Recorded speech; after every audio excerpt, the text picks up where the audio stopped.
Hello friends, welcome to BS Stocks. So today in this video we are going to discuss the price action of IDFC First Bank. IDFC First Bank में आपको बहुत ज़्यादा correction देखने को मिला है और ये स्टॉक अभी बहुत ज़्यादा डिस्काउंट पर मिल रहा है। अगर आपने हाई पे बाई किया है और आप अब एवरेजिंग के सोच रहे हो तो इस वीडियो में हम बेस्ट एवरेजिंग पॉइंट देखेंगे कि कहाँ पे हम इसमें एवरेजिंग कर सकते हैं। और अगर आप इसमें फ्रेश इन्वेस्टमेंट करना चाहते हो तो वो भी हम देखेंगे कि कहाँ पे अपॉर्चुनिटी बन रही है इन्वेस्टमेंट के लिए। तो चलते हैं चार्ट पर। ये वीडियो सिर्फ एजुकेशनल पर्पस के लिए रहेगा, इसमें कोई कॉल पुट की रिकमेंडेशन नहीं है। अगर आपकी रिसर्च परमिट करती है तो ये आप इसमें एवरेज या इन्वेस्टमेंट कर सकते हैं, ठीक है। तो ईयरली से हम इसकी स्कैनिंग करते हैं। ईयरली पे हम देखें तो हमारे पास एक ईयरली का डिमांड जोन बन गया है ये वाला। तो प्राइस अभी ईयरली के डिमांड जोन नहीं है, प्राइस अभी किसी मेजर सप्लाई जोन से नहीं आ रही है, प्राइस ऑल टाइम हाई से आ रही है। 100 वाला लेवल है, लास्ट हाई इसने 100 लगाया है, ठीक है। प्राइस जब ऑल टाइम हाई से नीचे आती है तो यहाँ पे एक सप्लाई जोन बन गया ईयरली का, तो ये मैं मार्क कर देता हूँ और कलर रेड कर देता है।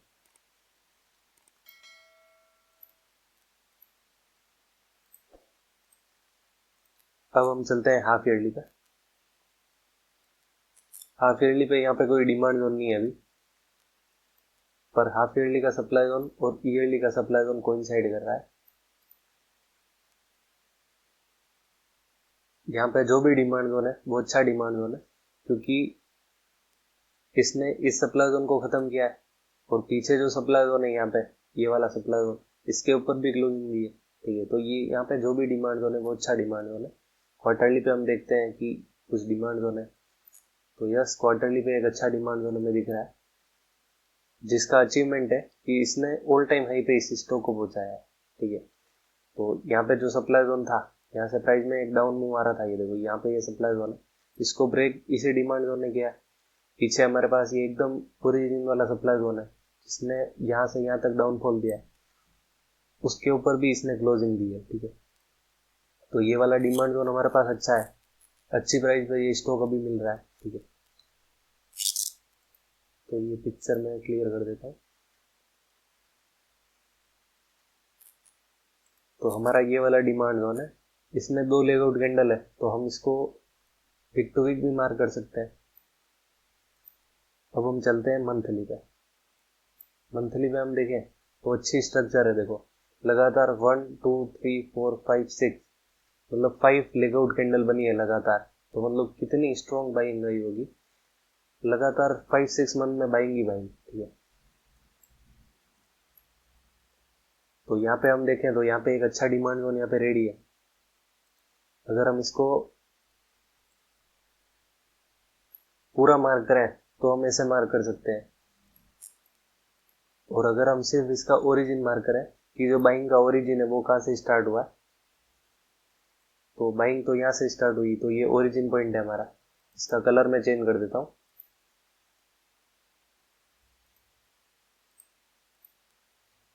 ये वाला डिमांड जोन है, और डिमांड जोन देखें हम तो इसी क्वार्टरली के अंदर हमारे पास एक बॉटम ओरिजिन भी है, ये वाला एक डिमांड जोन यहाँ पे भी है मंथली का,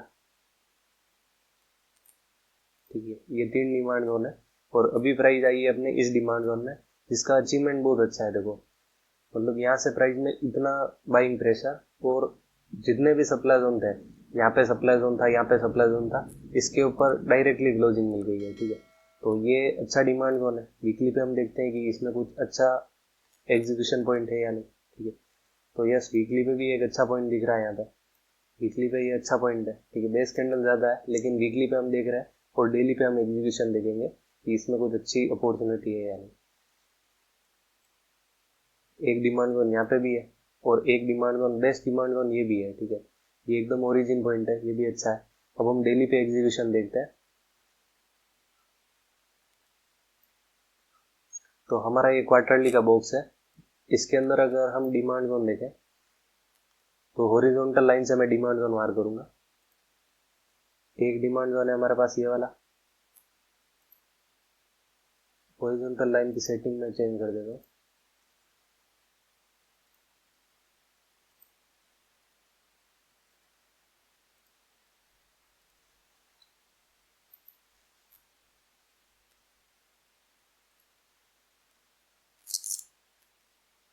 एक डिमांड जोन है हमारे पास ये वाला, जो है क्वार्टरली का डिमांड जोन है। इसके अंदर हमारा एक ये डिमांड जोन था क्वार्टरली का, एक ये डिमांड जोन है और एक ये डिमांड जोन है। इन दोनों डिमांड जोन को मैं मर्ज कर रहा हूँ, ठीक है, ये डिमांड, ठीक है। 3 डिमांड जोन है हमारे पास, एक ये और एक ये वाला, ठीक है। तो हम देखते हैं कि प्राइस किस में आई है और किस में आना बाकी है। तो हमारा ये वाला डिमांड जोन है फर्स्ट वाला, उसमें प्राइस एक बार आई है और यहाँ से जो मूव आया है, ठीक है। और अगेन प्राइस सेकंड टाइम इस डिमांड जोन में अगेन आई है, थोड़ा अप मूव अगेन आया है। देखो फर्स्ट डिमांड जोन है हमारा ये वाला, ये 2 लाइन्स है वो first demand zone. Second demand zone है ये वाला और थर्ड डिमांड जोन है हमारा ये वाला, ठीक है। तो जो सेकंड डिमांड जोन में प्राइस आई, तब मैंने बोला था कि यहाँ पे बेस्ट इन्वेस्टमेंट पॉइंट पे आपको प्राइस मिल रही है, ठीक है। तो इसमें प्राइस आई और यहाँ से भी एक अप मूव आ गया, ठीक है। और अगर हम नीचे देखें तो यहाँ पे जो ये डिमांड जोन है ये एकदम ओरिजिन है, ठीक है। मतलब बाइंग की जो स्टार्टिंग है, देखो यहाँ से जो डाउनफॉल आया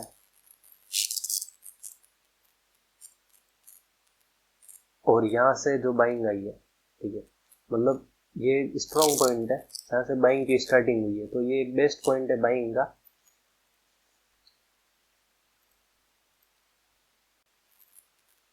तो अगर आपने पहले इस पॉइंट पे इन्वेस्टमेंट कर दिया है, ठीक है, अभी मतलब जो लास्ट रिकवरी आई थी इस पॉइंट से आई थी, और अगर आपने इस पॉइंट पे इन्वेस्टमेंट कर दिया है तो आपको इस पॉइंट पे इन्वेस्टमेंट करने की जरूरत नहीं है, ठीक है। मतलब अगर आपने 57-56 रुपीज पे इन्वेस्टमेंट कर दिया है तो अगेन 54 रुपीज पे एवरेजिंग करने का कोई सेंस नहीं बनता है, ठीक है। अगर आपने इस पॉइंट पे इन्वेस्टमेंट नहीं किया तो आप इस पे सोच सकते हो, ठीक है। और अगर आपने इस पे कर लिया है पहले ही तो आपको इस पे करने की जरूरत नहीं है, क्योंकि ज्यादा गैप नहीं है प्राइस में। नेक्स्ट अगर हम इन्वेस्टमेंट देखें कि नेक्स्ट इन्वेस्टमेंट हम किस पॉइंट पे कर सकते हैं, तो एक पॉइंट है हमारा ये वाला,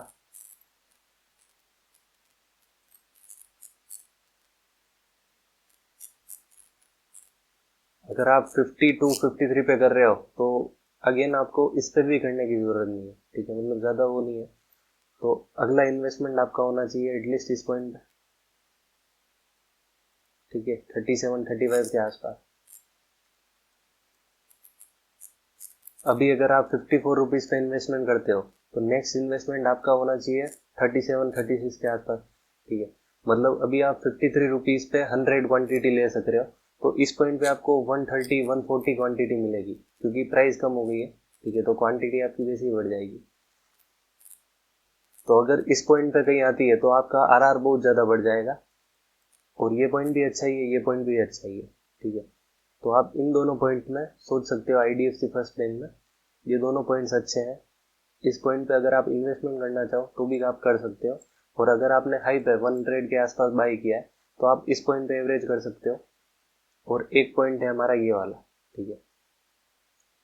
तो ये 2 पॉइंट्स है एवरेजिंग और इन्वेस्टमेंट दोनों के लिए। और अगर प्राइस इतना ऊपर से आ रही है और आप डायरेक्टली इनमें ट्रेड ना करना चाहो तो आप इसमें कंफर्मेशन एंट्री भी प्लान कर सकते हो। अगर हम इसमें नियरेस्ट सप्लाई जोन देखें तो अभी सप्लाई जोन है हमारे पास ये वाला, ठीक है। और अगर इसमें प्राइस इस डिमांड जोन में, ये जो डिमांड जोन है 56 वाला, ये वाला, ठीक है, ये वाला जो डिमांड जोन है, इसमें अगर प्राइस आती नहीं है, ऊपर चली जाती है यहीं से, तो आप इसके ऊपर अगर प्राइस जाए तो आप अगेन कंफर्मेशन एंट्री प्लान कर सकते हो। पिछली बार हम देखें तो हमारे पास इस पॉइंट पे हमने एंट्री का प्लान किया था, लेकिन ऊपर ये सप्लाई जोन था ये वाला, इसके ऊपर अगर क्लोजिंग देती तो हम अगेन इसमें कंफर्मेशन एंट्री लेके लॉन्ग हो सकते थे। लेकिन पिछली बार इसमें हमें कंफर्मेशन मिली नहीं। अगर इस बार प्राइस में यहाँ से एक अपमूव आता है, क्योंकि पिछली बार निफ्टी का सपोर्ट नहीं था, इस बार निफ्टी का सपोर्ट है हमें, तो अगर प्राइस इसके ऊपर जाती है और अगेन डाउन आती है तो भी आप लॉन्ग हो सकते हो। और अगर प्राइस इसमें आए वो एक बेटर होगा, क्योंकि हायर टाइम फ्रेम प्लस एकदम प्रॉपर ओरिजिन का सपोर्ट मिलेगा, तो जो बाइंग आएगी उसकी बहुत ज्यादा स्पीड होगी। मतलब 1 to 3 कैंडल में तो ये सप्लाई जोन ब्रेक हो जाएगा, इतनी स्ट्रांगली बाइंग होगी। तो अगर प्राइस इसमें आती है तो आप डायरेक्टली एवरेजिंग का सोचो तो भी आप सोच सकते हो, और अगर आप कंफर्मेशन लेना चाहो तो वो भी आप प्लान कर सकते हो, ठीक है। तो होप इस वीडियो में आपको बहुत लर्निंग मिली होगी। अगर आपको कोई स्टॉक स्पेसिफिक डाउट हो या फिर आपको किसी स्टॉक का प्राइस एक्शन समझना है जो कि आपकी वॉच लिस्ट में है, तो वो आप मुझे कमेंट सेक्शन में बता सकते हो, या फिर पर्सनली टेलीग्राम पे डीएम भी कर सकते हो। मैं उसका वीडियो बना दूंगा या टेलीग्राम पे आपको समझा दूंगा। तो dear traders, trade well, trade safe. Thanks for watching. Good night.